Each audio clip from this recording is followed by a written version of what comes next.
ஏன்னா அவங்க சொல்லும்போது பெண்களுக்கே முன்னுரிமை கிடையாது. அது நம்ம ஏத்துக்க முடியாது. நீங்க வேலுநாச்சியாரை சொல்றீங்க, உங்களுக்கு கொள்கை தலைவர்கள் 2 பெண்கள் இருக்காங்க. பெண்களுக்கு முன்னுரிமை கிடையாதுன்றது அவங்க சொன்னது அப்பட்டமான ஒரு பொய். இல்ல அவங்க ஒட்டுமொத்தமா அது ஒரு இன்னொரு பிஜேபின்னு சொல்ற அளவுக்கு என்ன வெறுப்பு வந்திருக்கு. அது போன இடம் அந்த மாதிரி. அவங்க பிரச்சனை அவங்களுடைய. நீங்க அந்த கட்சியில இருக்கீங்கல்ல, இப்ப நீங்க அந்த கட்சியில தானே இருக்கீங்க. அப்ப அந்த கட்சிக்கு போன உடனே நீங்க வந்து பிஜேபியோடைய பி டீம் பெண்களுக்கு முக்கியத்துவம் இல்ல, முட்டுக்கட்டை போடுறாங்க, பெண்களை ஒடுக்குறாங்க அப்படின்னு பேசுனீங்கன்னா அப்ப உங்க கட்சியில என்ன நடக்குது நீங்க நாங்க பேசுவோம். ஆனா வைஷ்ணவிக்கு நீங்க சொல்ற மாதிரி ஒதுக்குது அது மாதிரி நடக்கவே இல்லை, எதுவுமே நடக்கல. அந்த மாதிரிலாம் எதுவுமே நடக்கலங்க. மிக சிறப்பா அந்த மாவட்டங்கள்ல அவங்களுக்கு வாய்ப்பு கேட்டாங்க, வாய்ப்பு கொடுக்கப்பட்டுச்சு. அவங்களுக்கு எல்லா மேடைகளையும் ஷேர் பண்ணியிருக்காங்க. இன்னும் சொல்ல போனா ஏதோ ஒரு மாரத்தான் விழாவோ ஏதோ ஒரு விழாவில் வந்து நான் பொதுச் செயலாளரை பார்க்க ட்ரை பண்ணேன். தாவேக்கா ஏன் பெருசாக வைஷ்ணவி ஏன் தாவேக்கா இவ்வளவு பெரிய ஆளா மாத்து? எப்படி நீங்கள் இன்ஸ்டாகிராமில் அவ்வளோ வீடியோ போடுறீங்க? எப்படி நீங்கள் வந்து தலைவர் வந்து என்கிட்ட ஃபோனில் பேசினாருன்னு ஒரு பொய்யை சொல்கிறீங்க? தலைவர் பேசவே இல்லை. ஆனால் நீங்கள் என்ன சொன்னீங்க? தலைவர் என் கூட ஃபோனில் பேசினாரு, நான் அரெஸ்ட் ஆகிட்டேன்னு சொல்லிட்டு என் ஃபோனில் பேசினாரு, மாவட்ட செயலாளர் மூலியமாக பேசினாரு அப்படிங்கிறீங்க. நாங்கள் மறுத்தோம், பல இடங்களில் அதை மறுத்துருக்கோம். அந்த மாதிரி தலைவர் பேசணும்னு சொல்லி மறுத்துருக்கோம். செயல் என்னன்னு கேட்கல, செயல் என்ன எங்கே போச்சுன்னு கேட்குறேன். ஏன்னா சொல்லல, செயல் தான் தாவேக்காவோட தாரக மந்திரம் சொன்னீங்க. பேசிட்டு இருக்கோம்னு சொல்றீங்களே, செயலில் ஒன்றுமே இல்லையே. 50க்கும் மேற்பட்ட உலக நாடுகளில் 100 கோடிக்கும் அதிகமான ஆகாயம் தமிழ் பார்வையாளர்களுக்கு பேரன்பும் திருநன்றி. உலகெங்கும் வாழும் ஆகாயம் தமிழ் நெஞ்சங்களுக்கு கிறிஸ்டியன் அன்பு வணக்கம். இன்று நம்மோடு தமிழக வெற்றி கழகத்தின் மாநில செய்தி தொடர்பாளர் திரு டிவிகே ரமேஷ் இணைந்திருக்கிறார். வணக்கம், எப்படி இருக்கீங்க? இப்போ வந்துட்டு நிறைய கட்சிகள்ல இருந்து ஒருத்தங்க வெளியில போறது வர்றது வந்து யூஸ்வலாக நடந்துகிட்டே இருக்கும். ஆனால் தமிழக வெற்றி கழகத்துல இருந்து ஒருத்தங்க வெளியே போறாங்க அப்படின்னா பெரிய செய்தியா மாறுது. குறிப்பா வைஷ்ணவி அவர்கள், அதுவும் வந்து நீங்கள் எதிரின்னு சொன்ன ஒரு இடத்துல போயிட்டு அவங்க இருக்காங்க. போனது மட்டும் இல்லாமல் அது இன்னொரு பிஜேபி அப்படின்ற வார்த்தையும் தாவேக்கா பார்த்து சொல்லியிருக்காங்க. இவ்வளோ நாள் வந்து அண்ணன் தான் எங்களை காப்பாற்ற போகிறாரு, அண்ணன் தான் முதல்வராக போகிறான்னு சொல்லிட்டு இருந்த ஒருத்தங்க திடீர்னு வந்து ஒரு ஆப்போசிட் கூடாரத்துக்குள்ளே போயிட்டு ஒட்டுமொத்தமாக தாவேக்கா வந்து ஒரு பிஜேபி மாதிரின்னு சொல்கிறது இருக்கு இல்லையா? இது எப்படி எடுத்துக்க? இதில் 2 விஷயமா நம்ம பார்க்க வேண்டியது இருக்குது. ஒன்று வந்து எந்த ஒரு கட்சியிலிருந்து நிர்வாகிகள் விலகுனாங்கன்னா அது ஒரு மிகப்பெரிய செய்தியாக மாறப்படும். அதை பற்றிய டிஸ்கஷன்ஸ்லாம் நடக்கும். தாவேக்காவை பொறுத்த வரைக்கும் அவங்க ஆன்லைனில் உறுப்பினராக சேர்ந்த ஒருத்தங்க. புரியுதுங்களா? அந்த உறுப்பினர் வெளியேறினதுக்கே இவ்வளோ பெரிய செய்திகள் வருது அப்படின்றது ஒரு பக்கம் கட்சி அந்த அளவுக்கு வலிமையாக இருக்குன்னு பார்த்தாலுமே இதற்கு பின்னால் நடக்கக்கூடிய நிகழ்வு என்ன அப்படின்றதையும் நம்ம பார்க்கணும். நீங்கள் வந்து ஒரு உறுப்பினர் அவங்க வந்து ஆன்லைனில் உறுப்பினர் ஆகிறாங்க. எல்லாருமே இன்றைக்கி ஆன்லைனில் உறுப்பினராக 1 கோடி உறுப்பினர்களை இன்றைக்கி நம்ம வந்து ரீச் பண்ணியிருக்கிறோம். ஸோ இந்த அளவுக்கு இருக்கும்பொழுது அந்த 1 கோடி உறுப்பினர்களில் வந்து எத்தனையோ பேர் வந்து இன்ஸ்டாகிராமில் பேசுகிறவங்க இருக்கிறாங்க, ஃபேஸ்புக்கில் பேசுகிறவங்க இருக்காங்க, ட்விட்டரில் எழுதுகிறவங்க இருக்காங்க. எல்லாருமே உறுப்பினர்களாக இருந்து எழுதுகிறவங்க தான். ஸோ இவங்களுக்கு ஒரு ஃபேம் கிடச்சிருக்குது, இவங்களுக்கு வந்து அந்த இடத்துல வந்து ஒரு அட்டென்ஷன்ஸ் கிடச்சிருக்குது இன்ஸ்டாகிராமில் அப்படின்றப்போ அதை பயன்படுத்தி இவங்க தலைவருக்கு ஆதரவாக பேசிகிட்டு இருந்தாங்க. அந்த மாவட்டத்தில் ஏற்கனவே நீங்கள் பார்த்தீங்கன்னா அந்த மாவட்ட செயலாளரோடு மேடைகளை வந்து ஷேர் பண்ணியிருக்கிறாங்க. பொன்னாடை பொருத்தி வாழ்த்தி அந்த ஃபோட்டோக்கள் வீடியோக்கள்லாம் இருக்குது. இவங்களே வந்து மாவட்ட செயலாளர்களே பாராட்டி பேசியிருக்கிறாங்க. அதே போல் பொதுச் செயலாளர் அவர்களையும் பாராட்டி இவங்களே பல இடங்களில் பேசியிருக்கிறாங்க. அதற்கு பிறகாக அந்த கோயம்புத்தூரில் நடக்கிற பூத் கமிட்டி கருத்தரங்கம் நடக்குது. அந்த கருத்தரங்கம் நடக்கும்பொழுது பார்த்திங்கன்னா மிக தெளிவாக நம்ம ஏற்கனவே சொன்னது போல் பூத் கமிட்டியுடைய நிர்வாகிகள் மட்டும்தான் உள்ளே வர அனுமதி, மற்ற யாருக்கும் அனுமதி கிடையாது.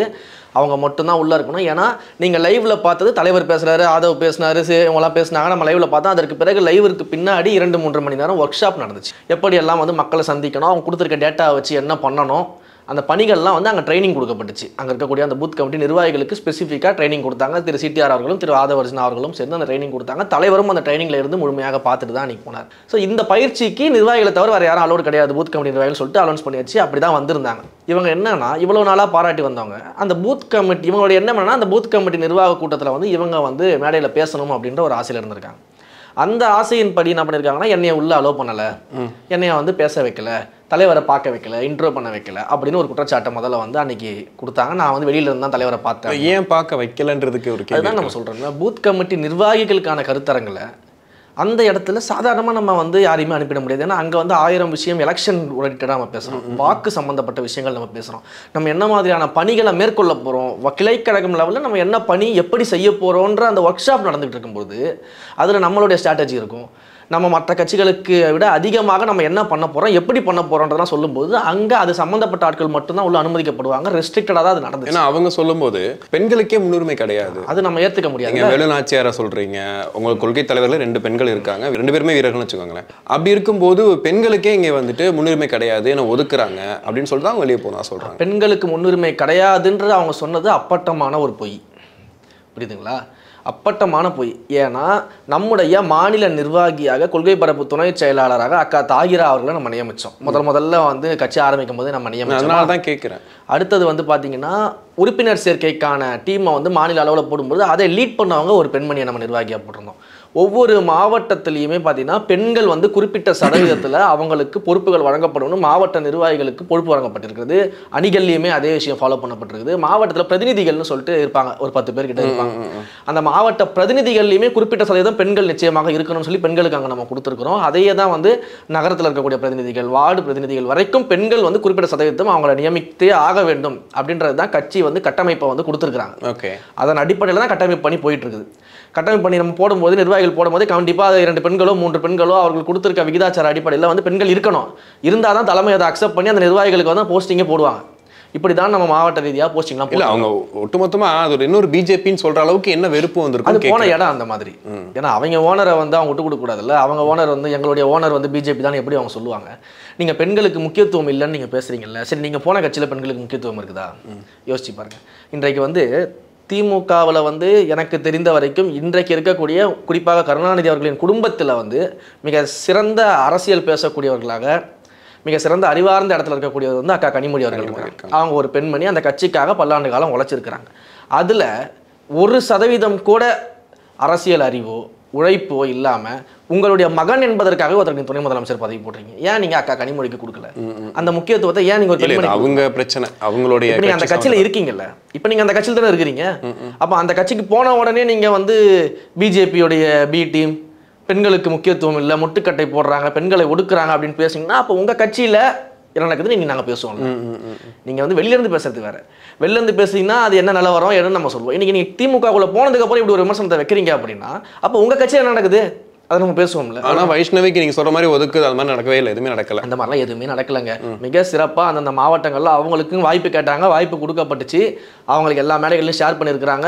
இன்னும் சொல்ல போனால் ஏதோ ஒரு மாரத்தான் விழாவோ ஏதோ ஒரு விழாவில் வந்து நான் பொதுச் செயலாளரை பார்க்க ட்ரை பண்ணேன், பார்க்க முடியல அப்படின்னாங்க. ஆனால் அதுக்கு வந்த உடனே நம்மளுடைய தோழர்கள்லாம் இணையதளத்தில் எடுத்து போட்டிருப்பாங்க பாருங்கள். அதே விழாவில் பொதுச் செயலாளர் மேடையில் சந்திச்சு சால்வை போட்டு வாழ்த்து தெரிவிச்சிருக்கோம். இப்போ நான் அதான் கேட்கலான்னு நினச்சேன். இப்போ நீங்கள் சொன்னீங்க, எடுத்தோடனே சொன்னீங்க இது வந்து நாங்கள் ஒரு பெரிய செய்தியாக பார்க்கல, ஆனால் நீங்களாம் பெரிய செய்தியாக பேசுகிறீங்கன்னு சொன்னீங்க. நான் ஏன் அதை கேட்குறேன் அப்படின்னா நிறைய பேஜஸ் பார்த்தேன், அவங்கள ட்ரால் பண்ணி ஏகப்பட்ட வீடியோஸ், நீ இப்படி இருந்த இப்படி மாறிட்ட இப்படி. இதை வந்து நீங்கள் சொல்லலாம் வந்து அது மாதிரி இணையத்தில் யாரோ பண்ணுறாங்கன்னு சொல்லிட்டு. உங்கள் கட்சியில் இருக்கக்கூடிய ஈசிஆர் சரவணன் தெரியும் உங்களுக்கு, ரொம்ப பொறுப்பில் இருக்கக்கூடிய ஒருத்தர், அதிகமாக டிவிக்கே பற்றின விஷயங்களை பார்க்கக்கூடியவர். நிறைய அவர்கிட்ட நாங்கள் வந்துட்டு அந்த செய்திகள்லாம் வந்து நாங்கள் வாங்கிட்டு இருப்போம். அப்படி இருக்கும்போது அவரோட பேஜ்லேயே பார்த்தீங்கன்னா இதுக்கான விளக்கம் மாதிரி ஒரு ட்ரால் வீடியோ, கிட்டத்தட்ட ட்ரால் வீடியோ கொஞ்சம் டீசெண்டாக இருந்துச்சு, அவ்வளோதான். ஏன் அவங்க தான் கட்சியை விட்டு போயிட்டாங்க. நீங்கள் சொல்கிற மாதிரி ஒரு டீசென்ட் பாலிடிக்ஸ் பண்ணக்கூடிய டிவிக்கே ஒரு கட்சியை விட்டு ஒரு பெண்மணி போகிறாங்க, குற்றச்சாட்டு வைக்கிறாங்க, அதையும் நீங்கள் டீசெண்டாக எடுத்துக்கலாம்ல, அதையும் ஒரு ட்ரோலாக மாற்றுறீங்கன்னு கேட்குறேன். இல்லை ஆக்சுவலாக வந்து நீங்கள் சொன்ன வீடியோ நான் இது வரைக்கும் நான் பார்க்கல. ஆனால் ஒரு விஷயம் வந்து நம்ம சொல்கிறோம் என்ன அப்படின்னா அவங்க என்ன நடந்துக்கிறாங்க அப்படின்றதையும் நம்ம பார்க்க வேண்டியது இருக்குது. நீங்கள் வந்து இங்கே இருக்கிற வரைக்கும் திமுக விமர்சனம் பண்ணிட்டு திமுக ஊழல் கட்சின்னு சொல்லிட்டு முதலமைச்சரை விமர்சனம் பண்ணீங்க, எல்லாரையுமே நீங்கள் பண்ணிட்டீங்க, பேசுனீங்க. இன்றைக்கு அடுத்த நொடி நீங்கள் ஒரு விஷயத்தை வந்து மாற்றி ஒரு கட்சிக்கு எதிராக வந்து நீங்கள் பாஜகவுடைய முகமாக இருக்கிறீர்கள், நீங்கள் வந்து பெண்களுக்கு முட்டுக்கட்டை போடுறீங்க, இங்கே வந்து உரிமைகள் பறிக்கப்படுது அப்படின்னு பேசும்பொழுது இப்படி வந்து நம்மை வைத்து விளம்பரம் தேடிக்கொண்டு உடனடியாக ஒரு துரோகத்தை செய்யறாங்களே அப்படின்ற ஒரு எண்ணத்தில் அவங்க அதை பதிவு பண்ணிக்கலாம். அந்த கோபத்தில் அவங்க பதிவு பண்ணிக்கலாமே தவிர்த்து அந்த வீடியோவில் என்ன இருக்குதுன்னு எனக்கு தெரியல. அது என்னன்னு தெரிஞ்சாதான் நம்ம அதை ட்ரோல் மெட்டீரியலாக என்ன பண்ணியிருக்காங்க நான் பார்க்க முடியும். பட் ஆனால் இந்த அடிப்படையில் தான் இன்றைக்கு அவங்கள நோக்கி கேள்வி எழுப்புறாங்க, அவங்கள பற்றிய பதிவுகள் போடுறாங்களே தவிர்த்து நமக்கு இதனால எந்த விதமான பாதிப்பும் கிடையாது. நீங்கள் இன்றைக்கி திமுக காரங்க பேசுறது போல இவங்க வந்து வெளியேறதுனால தாவேக்காவுக்கு பாதிப்பா, தாவேக்கா வந்து நிர்வாகிகளை இறக்கிறதுனா அவங்க நிர்வாகிகளே முதல்ல கிடையாதுன்னு அந்த தற்கூரிகளுக்கு தெரியுமா என்ன பண்ணிட்டு இருக்காங்க. உடனே தாவேக்காவில் இருந்து பெண் நிர்வாகி வந்து திமுகவில் இணைந்து விட்டார். எந்த நிர்வாகி என்ன பொறுப்பில் இருந்தாலும் சொல்லிடுங்க பார்ப்போம். நியூஸ் சேனல்ஸ் முழுக்கண்டு உடனடியாக அந்த பொண்ணோட வீட்டுக்கு போயிட்டு வீடியோ எடுத்து போடுறது. அப்போ இந்த அளவுக்கு ஒரு சாதாரண ஆன்லைனில் உறுப்பினரான ஒரு இன்ஸ்டாகிராம் இன்ஃப்ளூயன்சரை வந்து இவர்கள் பிம்பப்படுத்தி பெருசாக்க வேண்டிய அவசியம் என்னன்றதை யோசிக்க. ஏன் பெருசாக வைஷ்ணவி ஏன் தாவேக்கா இவ்வளோ பெரிய ஆளா மாற்ற? நாங்கள் மாற்றலையே, மாற்றுறது திமுக தானே மாற்றிக்கிட்டு இருக்கு. இன்னைக்கு இன்றைக்கு திமுக திட்டமிட்டு பின்னாடி நின்றுட்டு இந்த பொண்ணை வச்சுட்டு தாவேக்கா ஏதோ பெண்களுக்கு விரோதி மாதிரியும் வளர விட மாட்டாங்கன்ற மாதிரியும் கட்சிக்குள்ளேயே வந்து வளர்ச்சியை தடுக்கிற மாதிரியும். அப்போ கட்சிக்குள்ள வளர்ச்சியை தடுக்கிற மாதிரி இருந்தால் நீங்கள் எப்படி அத்தனை மேடைகளில் மாவட்டத்தில் நீங்கள் பேசியிருக்கீங்க? எப்படி நீங்கள் இன்ஸ்டாகிராமில் அவ்வளோ வீடியோ போடுறீங்க? எப்படி நீங்கள் வந்து தலைவர் வந்து என்கிட்ட ஃபோனில் பேசினாருன்னு ஒரு பொய்யை சொல்கிறீங்க? புரியுதுங்களா? தலைவர் பேசவே இல்லை. ஆனால் நீங்கள் என்ன சொன்னீங்க, தலைவர் என் கூட ஃபோனில் பேசினார், நான் அரெஸ்ட் ஆகிட்டேன்னு சொல்லிட்டு என் ஃபோனில் பேசினார், மாவட்ட செயலாளர் மூலியமாக பேசினார் அப்படிங்கிறீங்க. நாங்கள் மறுத்தோம், பல இடங்களில் அதை மறுத்துருக்குறோம். அந்த மாதிரி தலைவர் பேசணும்னு சொல்லி மறுத்துருக்கோம். அப்போ உங்களை ஒடுக்கிற மாதிரி தான் எப்பயோ ஒடுக்கியிருப்பாங்களே கட்சியில். இந்த மாதிரிலாம் நீங்கள் செய்யும்போதே உங்களை ஒடுக்கிருக்கணும். உங்களை இன்ஸ்டாகிராமில் வீடியோ போட விடாமல் பண்ணியிருக்கலாம், மீடியாக்களில் பேச விடாமல் பண்ணியிருக்கலாம், யூடியூப்பில் பேச விடாமல் பண்ணியிருக்கலாம், மாவட்ட அழைப்புதல் பேரில் நீங்கள் வந்து சில விஷயங்களில் பேசியிருக்கீங்க மேடைகள்லாம், அந்த இடத்துல பேச விடாமல் பண்ணியிருக்கலாமே. அப்போ எந்த இடத்துல உங்களை ஒடுக்கிட்டாங்க? அப்படி திட்டமிட்ட ஒரு பொய்யை நீங்கள் பரப்பிட்டே இருக்கிறீங்க, திட்டமிட்ட ஒரு குற்றச்சாட்டை பரப்புறீங்க. அதை வைத்துக்கொண்டு இன்றைய திமுக எந்த அளவுக்கு மிக பெரிதாக அதை ஊதி பெருசுபடுத்திருக்காங்கன்னா, இன்றைக்கு வந்து நாங்கள் ஒரு கட்சியினுடைய நிர்வாகி, மாநில நிர்வாகியாக இருக்கிறோம், பல்வேறு அரசியல் சம்பந்தப்பட்ட விஷயங்களை பேசிகிட்டு இருக்கிறோம், முதலமைச்சருடைய நடவடிக்கைகளை பற்றி பேசிகிட்டு இருக்கிறோம், இன்றைக்கு இருக்கக்கூடிய கரண்ட் அஃபேர்ஸ் என்ன நடந்துகிட்டு இருக்குன்னு நாங்கள் பேசிக்கிட்டு இருக்கோம். திமுக திட்டமிட்டு இன்றைக்கு எங்க எல்லாரையுமே இந்த கேள்விக்கு பதில் சொல்லக்கூடிய ஒரு நிலைமையில திருப்புது பார்த்தீங்களா? அதுதான் திமுகவுடைய வேலை. அதை ஏன் தாவேக்கா பண்ணக்கூடாது? இப்போ திமுக பார்த்தீங்கன்னா தெரியும், நிறைய விஷயம் நடந்துகிட்டு இருக்கு. இப்போ இடி ரைடுன்னு ஏகப்பட்ட விஷயங்கள் போயிட்டு இருக்கு. டாஸ்மாக் ஊழல்ல இருந்தே இதை பற்றி பேசிட்டு இருக்கோம். பாஜக அந்த கட்சி வந்து அந்த டாஸ்மாக் ஊழலை எந்த அளவுக்கு கொண்டு போனாங்கன்றதையும் பார்த்தோம். அந்த ஊழல் பிரச்சனைக்காக வந்து என்னென்ன பண்ணாங்க. ஏன்னா எதிர்கட்சியோட வேலை என்னன்னா, ஆளுங்கட்சி அவர் தவறு செய்யும்போது சுட்டி காட்டுறதா அவரோட வேலை. நீங்கள் ஓப்பனாக டிக்ளேர் பண்ணுறீங்க டிவிகே வெர்சஸ் டிஎம்கேன்னு சொல்கிறீங்க. ஆனால் எதிர்கட்சியாக நீ செயல்படக்கூடிய அதிமுக அவர்கள் யார் அந்த தம்பின்னு சொல்லிட்டு ஒரு ஹேஷ்டாக் போட்டு அவங்க கிரியேட் பண்ணுறாங்க, ஒரு அழுத்தம் கொடுக்குறாங்க. ஆனால் இப்போ வரைக்கும் விஜய் அவர்கள் இதை பற்றி பேசவே இல்லை. இப்போ நீங்கள் சொல்கிறீங்க ஒரு சின்ன விஷயத்தை எடுத்து வச்சுக்கிட்டு தாவேக்கா அட்டாக் பண்ணுறாங்கன்னு சொல்கிறீங்க. இவ்வளோ பெரிய விஷயம் இருக்கும்போது தாவேக்கா ஒரு கிணத்துல போட்ட கல் மாதிரி அது பாட்டுக்கு இருக்குது. என்ன பண்ணுறாங்க, ஒரு அறிக்கை இருக்கா? எதுவுமே கிடையாது. இப்போ நேற்று கூட உங்கள் கட்சியிலும் தாகிரா அவர்கள் அறிக்கை கொடுக்குறாங்க. அதுக்கும் நீங்கள் சொல்கிற மாதிரி இவ்வளோ பெரிய பிரச்சனைக்கு முன்னாடி அந்த அறிக்கை வந்து ஒரு சாதாரண அறிக்கையாக போயிடுது. அப்படின்னும் போது ஒரு பெரிய பிரச்சனை வருது, இதை கூட தாவேக்கா வந்து எடுத்து பேசலை, இவ்வளோ பெருசாக வந்து தமிழக மக்கள் பேசிகிட்டு இருக்காங்கன்னும் போது அதை கூட ஏன் பேச மாட்டாங்க? இல்லை, இதில் நீங்கள் ஒரு விஷயம் வந்து மற்ற கட்சியின் போல ஒரு நடைமுறை வந்து நம்ம கட்சியில் வந்து பொதுவாக ஆரம்ப காலகட்டத்திலேருந்து இருக்காது. அது நீங்கள் நல்லா கவனிச்சிருந்தீங்கன்னா தெரியும். அதை பயன்படுத்தி கொண்டு தான் இது போல நரேட்டிவ்ஸ் எல்லாமே வருது. என்ன அப்படின்னா, ஒரு நிகழ்வு நடக்குது அப்படின்னா நீங்கள் வந்து அதில் குற்றம் வந்து எந்த அளவுக்கு வந்து யார் பக்கம் இருக்குது அப்படின்றத வந்து அந்த பார்க்கக்கூடிய டைமை எடுத்துட்டு, ஆமாம் இவங்க தான் குற்றவாளின்றது போல் தெரியுது, இவங்க தான் குற்றவாளி அப்படின்றதுக்கான ஒரு சில லீட்ஸ் அது நமக்கு கிடைக்குது. அப்படின்ற இடத்துல தான் தாவேக்கா வந்து என்ன பண்ணணும்னா, வெளிப்படையாக குற்றம் சாட்டி அந்த குற்றம் சாட்ட நபர்களை வந்து நம்ம சொல்லிப்பீங்க சொல்றது. அதுதாங்க சொல்றேன். எதிர்கட்சின்றது வந்து ஒரு விஷயம் நடந்த உடனேயே அதை அரசியல் படுத்தி அதை மக்கள்கிட்ட கொண்டு போயிட்டு நம்ம வந்து பொய்யாக திருத்து சொல்றதுக்கு பேர் மட்டும் எதிர்கட்சி கிடையாது.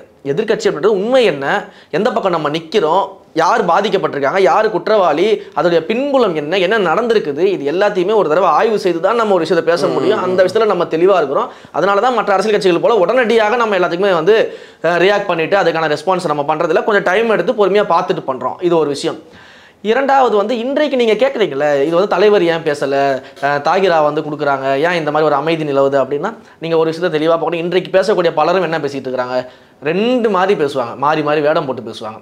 ஒரு வேடம் என்னன்னா, இந்த பக்கம் வந்து மீசையை மருவம் வச்சுக்கிற மாதிரி, ஒரு பக்கம் மீசை வச்சுட்டு பேசுவான். என்ன பேசுவான் அப்படின்னா, தலைவர் வந்து தொடர்ந்து பேசிக்கிட்டே இருக்காரு, ஆனால் தாவேக்கால இரண்டாம் கட்ட தலைவர்களே யாருமே இல்லை. அடுத்த கட்ட தலைவர்களோட பேர் ஒரு 4 பேர் உங்களுக்கு சொல்ல தெரியுமா? பேசுறதுக்கு யாருமே இல்லை, அரசியல் பண்ணுறதுக்கு யாருமே இல்லை, யாருமே கிடையாதுங்க. வெறும் தலைவர் ஒருத்தர் மட்டும் தாங்க வச்சு கட்சி இருக்குது அப்படின்னு மீசையை வச்சுட்டு பேசுவான். அவனே என்ன பக்கம் இந்த பக்கம் வந்துட்டு மறு வச்சுப்பான். மறு வச்சுட்டு இந்த பக்கம் இப்போ தாகிரா அறிக்கை கொடுத்தவொடனே என்ன சொல்கிறான்னா, என்னங்க இது தலைவர் வந்து இவ்வளோ பெரிய வச்சுன்னு அவர் பேசாமல் வந்து கட்சியினுடைய மாநில நிர்வாகி வச்சு பேச வைக்கிறாரு, மாநில நிர்வாகி பேசிட்டா போதுமா, தலைவர் பேச வேணாமான்பான். இப்போ உனக்கு என்ன பிரச்சனை, மீசை வச்சிருக்கிறது பிரச்சனையா, மறு வச்சிருக்கிறது பிரச்சனையான்ற மாதிரி நம்ம கேள்வி வரும். நான் என்ன சொல்றேன்னா, இரண்டாம் கட்ட தலைவர்கள் வேண்டும், மூன்றாம் கட்ட தலைவர்கள் வேணும், அவர்களுக்கான முக்கியத்துவத்தையும் இங்க கொடுக்குறோம். இல்ல அவங்க முக்கியத்துவம் கொடுக்கறது ஓகே, அவங்க கொடுத்த அறிக்கை ஓகே. நான் என்ன கேட்கறேன்னா, இவ்வளவு ஒரு பிரச்சனை ஏன் பேசாம இருக்கீங்கன்னு பேசாம இல்லை. இப்ப தலைவர் பேசுற இது வந்து இப்ப கட்சிக்காரங்க பிரச்சனை எப்படின்னா, இது வந்து தமிழிசை அக்கா சொல்ற மாதிரி எடுத்துட்டு போயிடுறாங்க. அதான் பிரச்சனை. யாரு கட்சியில என்ன பேசினாலும் அதை நாங்கள் காது கொடுத்து கேட்க மாட்டோம். கட்சியில் இருக்கக்கூடிய ஸ்போக்ஸ் பர்சன் பேசுறதை நாங்கள் காது கொடுத்து கேட்க மாட்டோம். மாநில நிர்வாகிகள் நாங்களாம் பேசுறதை அவங்க காது கொடுத்து கேட்க மாட்டாங்க. அதே போல இன்றைக்கு தாகிரா அக்கா அறிக்கை கொடுத்தா அந்த அறிக்கையை பார்க்க மாட்டாங்க. ஓனர் சொன்னாதான் நான் கேட்பேன்னு சொல்லிட்டு அவங்க பேட்டி கொடுத்துட்டு இருப்பாங்க. தலைவர் சொன்னாதான் நாங்கள் ஏற்று போடுவாங்க. அப்போது நீங்கள் இந்த மாதிரி ஒரு அரசியல் நடைமுறை எடுக்கிறீங்கன்னா, அதே நடைமுறையை உங்களை நோக்கி எடுத்தாங்கன்னா உங்கள் தேசிய தலைவரை வந்து சொல்ல சொல்லுங்க, உங்கள் மாநில தலைவரை சொல்ல சொல்லுங்க. நம்ம திரும்பி கேள்வி கேட்குறோம், யாராவது கேட்குறோமா நம்ம? அவங்க நீங்கள் எதிர்த்து பேசுறீங்களா? இப்போ உங்கள் நிர்வாகிகள் நாங்கள் தொடர்ந்து இந்த அரக்கோணம் விஷயத்துக்காக இருக்கட்டும், இடி ரைடு விஷயங்களாக இருக்கட்டும், இந்த திமுகவினுடைய கையாளாகத்தனமான ஒரு ஆட்சி நடந்துட்டு இருக்கிறது நம்ம தொடர்ந்து நம்ம சேனலில் நம்ம பேசிட்டு இருக்கோமா இல்லையா? அது பேசுறீங்க. நம்ம எத்தனை இடங்களில் பேசுகிறோம். அப்போ இதை வந்து அவங்க வேண்டுமென்றே திட்டமிட்டு புறக்கணிச்சுட்டு எதுவாக இருந்தாலும் அவர் பேசினா தான் நாங்கள் எடுப்போன்றாங்க. அப்போ அவரே மட்டும் பேசிட்டு தான் வச்சுக்கோங்களேன். இரண்டாம் கட்ட தலைவர்களே இல்லை. இப்போ நான் கேட்கறது, அதாவது ஒரு கட்சியை விட்டுருங்க, இதெல்லாம் விட்டுட்டு ஒரு பொதுவான ஒரு பொதுமக்கள் கேட்குற கேள்வியாகவே இருக்கட்டுமே. எதிர்கட்சியாக விஜய் செயல்படுறாரு அப்படின்னா ஒரு எதிரின்னு சொல்லி டிக்ளேர் பண்ணி சொல்கிறாரு. சொல்லிட்டு நீங்கள் வந்து குடும்ப ஊழல் ஆட்சின்னு சொல்லிட்டு ஓப்பனாக சொல்லக்கூடிய ஒருத்தர் இவ்வளோ பெரிய பிரச்சனை போயிட்டு இருக்கும்போது ஏன் கையில் எடுக்கல? இன்னைக்கு வந்து அதிமுக எடுத்து பேசுறாங்க, பாஜக எடுத்து பேசுறாங்க. இந்த இடி ரைடை கையில் எடுத்து மிக தீவிரமாக பேசிட்டு வரோம். மாநில நிர்வாகிகள் அண்ணன் சிடிஆர் அவர்களாக இருக்கட்டும், ஆதவ் அர்ஜுனா அவர்களாக இருக்கட்டும், இவங்கெல்லாம் பேட்டி கொடுக்கும்போது இந்த விஷயத்தை எடுத்து பேசுறாங்க. சட்ட ஒழுங்கு பிரச்சனையை பற்றி பேசுகிறோம், பெண்கள் பாதுகாப்பை பற்றி பேசுகிறோம், வக்ஃபு போர்டு விஷயத்தை பற்றி பேசுகிறோம், ஊழலை பற்றி பேசுகிறோம், பாஜகவுக்கும் திமுகவுக்கும் என்ன மாதிரியான ரகசிய உறவு இருக்குன்னு சொல்லி நம்ம பேசிக்கிட்டு இருக்கிறோம். அதிமுக பாஜகவோட கூட்டணி கிடையாதுன்னு சொல்லி நாங்கள் பேசிக்கிட்டு இருக்கிறோம். எங்களுடைய மாநில நிர்வாகிகள் பேட்டி கொடுத்துட்டு இருக்காங்க. நாங்கள்லாம் வந்து ஸ்போக்ஸ் பர்சன்ஸ் எல்லாமே வந்து மீடியாஸில் பேசுகிறோம். செயல் என்னன்னு கேட்கறதில்ல, செயல் என்ன எங்கே போச்சுன்னு கேட்குறேன். ஏன்னா சொல்லல, செயல் தான் தாவேக்காவோட தாரக மந்திரம் சொன்னீங்க. பேசிட்டு இருக்கோம்னு சொல்றீங்களே, செயல்ல ஒண்ணுமே இல்லையே. ஏன் நீங்க இல்லைன்னு அப்படி பார்க்கவே முடியாது. இல்லை, நம்ம வந்து இதே தான் அண்ணா பல்கலைக்கழகத்துக்கு நம்ம சொன்னோம். நம்ம வந்து தலைவர் அறிக்கை கொடுத்தாரு, கடிதம் கொடுத்தாரு, உடனடியாக கடிதத்தை கொண்டு போயிட்டு நம்ம எல்லா மகளிருக்கும் கொடுத்தோம், நம்மளை கைது பண்ணாங்க, இந்த அரசாங்கம் நம்மளை முடக்குதுன்னு சொல்லிட்டு நம்ம சொன்னோம். அந்த மூமெண்ட் இருந்துச்சுல்ல, இப்போ இல்லைன்னு கேட்குறேன். இப்போ இந்த அரக்கோட விஷயம் அப்படிங்கிறது வந்து பார்த்தீங்கன்னா அந்த கட்சி சார்ந்த விஷயம். அந்த கட்சிக்கே அது மேலே முதல்ல அக்கறை இல்லை. அப்போ நம்ம வலியுறுத்துறோம். என்ன வலியுறுத்துறோம்? முதல்ல அந்த குற்றவாளியை தண்டிங்க அப்படின்னு நம்ம சொல்றோம். இவங்க தண்டிச்சிருக்கிறாங்க. அபரிவிதமாக இந்தியாவிலே யாரும் பார்க்காத வகையில் தண்டிச்சிருக்கிறாங்க. ஏன்னா நிர்வாகியாக இருந்தவரை பொறுப்புலேருந்து மட்டும் தூக்கிட்டு கட்சியில் என்ன வச்சிருக்கிறாங்க. அப்படிப்பட்ட தண்டனை இந்த உலகத்திலே யாரும் பார்க்க முடியாது. அப்படி ஒரு தண்டனை கொடுத்து நீங்க திமுக வச்சிருக்குது. அப்போ இதில் நம்ம கேள்வி எழுப்புறோம், போராடலாம் நம்ம சொல்றோம். அரக்கோணம் விஷயத்தில் வந்து அந்த பெண்ணுக்கு நீதி கிடைக்கணும். எப்படி வந்து இந்த திமுகவினுடைய நிர்வாகி ஒரு பெண்ணை வந்து இப்படி ஒரு பாலியல் குற்றம் செய்து, பாலியல் துன்புறுத்தல் செய்து, திமுகவின் இருக்கக்கூடிய பல்வேறு சார்களுக்கெல்லாம் வந்து பலியாக்கக்கூடிய செயலை எப்படி செய்கிறாரு? இதை எப்படி திமுக அனுமதிக்குது? இன்னும் வந்து பொறுப்புல இருந்து மட்டும் தான் தூக்கியிருக்கீங்க, கட்சியை விட்டு தூக்கல. குற்றம் நிரூபிக்கப்படும் வரைக்குமாவது, ஒருவேளை அவர் குற்றவாளியா இருக்காரோ நிரபராதியா இருக்காரோ, அந்த கேஸ் முடிகிற வரைக்குமாவது கட்சியை விட்டு தூக்குங்க அப்படின்னு நம்ம சொல்லிக்கிட்டு இருக்கோம். அவர் இன்றைக்கு வந்து பார்த்தீங்கன்னா அவருக்கு வந்து ஆன்டிசிபேட்டரி பெயில் கொடுத்துருக்காங்க. அதை எதிர்த்து வந்து அரசாங்கம் எதுவுமே செய்யலை, காவல்துறை எதுவுமே செய்யலை, வாய்மூடி இருக்கிறாங்க. அப்போ இந்த அளவுக்கு குற்றவாளிகளை காப்பாற்றக்கூடிய ஒரு கட்சியாக திமுக இருக்குன்னு சொல்லிட்டு மக்கள்கிட்ட எடுத்து பேசிக்கிட்டு இருக்கிறோம். எல்லாத்தையும் நாங்கள் சொல்லிக்கிட்டு இருக்கிறோம். இது யாரும் சொல்லாமல் இல்லை, செஞ்சுக்கிட்டே தான் இருக்கிறோம். நீங்கள் எல்லாமே வந்து ஒரே பேட்டர்ன், உடனடியாக களத்தில் இறங்கிடணும், போராடி இருந்தோம், அப்படியே தட்டால் புடால் நீங்கள் எதிர்பார்க்குறீங்கன்னா ஒவ்வொரு விஷயத்தையும் ஒவ்வொரு மாதிரி நம்ம செய்யலாம். அரசியலாக தானே விஷயத்தை நீங்கள் எடுத்துக்கோங்க. இப்போ நீங்கள் சொல்கிறீங்களா வக்ஃபு விஷயத்தை எடுத்துக்கோங்க. வக்ஃபு போர்டு விஷயத்தை பொறுத்த வரைக்கும் முதல்ல என்ன பண்ணார்? தலைவர் அறிக்கை கொடுத்தாரு. தலைவர் அறிக்கை கொடுத்த உடனே இவங்களாம் என்ன கேட்டாங்க? அறிக்கை மட்டும் தான் கொடுத்துருக்காரு, எப்பவும் போல அறிக்கை விட்டுட்டாரு அப்படின்னா. உடனே என் தலைவர் என்ன சொன்னாங்கன்னா, மாவட்டம் போராட்டம் பண்ணுங்க, வக்ஃபு போர்டு எதிர்த்து ஒரே நாளில் எல்லாரும் போராட்டம் பண்ணுங்கன்னாரு. தமிழ்நாடு முழுக்க இருக்க எல்லா மாவட்டத்துக்கும் எனக்கு ஆர்ப்பாட்டம் பண்ணோம். உடனே என்ன பண்ணாங்க? ஏன் ஒரு ஆர்ப்பாட்டத்தோட தலைவர் வந்து கலந்துக்கல? ஏன் ஒரு ஆர்ப்பாட்டத்தோட தலைவர் ஒரு இடத்துல கூட பேசலை அப்படின்னா. அடுத்தது எங்கள் தலைவர் இன்னொரு ஸ்டெப்புக்கு போனார். வெறும் அறிக்கையோ இந்த ஆர்ப்பாட்டம் மட்டுமோ தீர்வு கிடையாது, தீர்வை நோக்கி இன்னொரு படி நம்ம மேலே போனோம்னா சட்டப்பூர்வமாக வழக்கு தொடுக்கணும். அப்போ தமிழக வெற்றிக் கழகத்தின் சார்பாக உச்சநீதிமன்றத்தில் அபிஷேக் மனு சிங்வி அவர்களை வச்சு நம்ம மிகப்பெரிய ஒரு வழக்கு தொடுக்கிறோம். அந்த வழக்கை தொடுத்து நம்ம வந்து அவங்க வாதாட வைக்கிறோம். வாதாட வைக்கும்போது ஒரு இடைக்காலமாக ஒரு தீர்வை வந்து இடைக்காலமாக ஒரு ஸ்டே வந்து உச்சநீதிமன்றம் கொடுக்குறாங்க. அதோட நிப்பாட்டிட்டோமா? இல்லை. அதற்கு பிறகு மீண்டும் வந்து பதில் மனு தாக்கல் பண்ணுறோம். அது தொடர்ந்து அந்த ப்ராசஸில் நம்ம இருக்கிறோம். இப்படி ஒரு ப்ராசஸ் நம்ம பண்ணிக்கிட்டே இருக்கும்போது கூட நம்ம என்ன சொல்கிறோம்? தமிழ்நாடு அரசின் சார்பில் நீ ஏன் வந்து வழக்கு தொடுக்கல? திமுகவின் சார்பில் நீ தொடுத்துருக்கிற. அது வந்து இங்கே கேள்வி கிடையாது. ஆனால் கேரளா அரசின் சார்பாக இந்த வக்ஃபு போர்டுக்கு எதிராக, அந்த சட்டத்திற்கு எதிராக பண்ணும்பொழுது நீங்கள் ஏன் வந்து தமிழ்நாடு அரசின் நிலைப்பாடாக அதை கொண்டு போகலன்னு நம்ம ஆளுங்கட்சி கேள்வி எழுப்புறோம்.